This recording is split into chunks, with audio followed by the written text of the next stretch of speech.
Yan, at dali-dali na nga akong gumayak dahil ang sabi ni ate ay pang 5:30 to 6 lang, 6:30 lang kami. Ay mga 5 na yan kami gumayak. Pero nagtagal pa rin kami kasi nintay namin si Ate Dana. Yang sabi siya daw ay nasa may Baymol na, yung pala nasa Alangin na. At pagdating nga namin doon sa port, hindi rin naman nasunod yung oras ng pagpunta ng schedule kasi sa sobrang haba talaga guys ng pila. Fast forward, andito na kami, nakasakay na kami ng sasakyan at kompleto na kami at nadaanan na namin si Dana sa daan.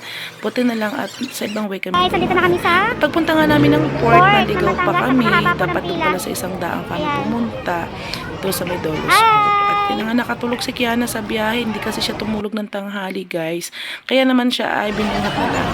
Ayan, nandito na kami sa Port of Batangas. Napakahaba ng pila.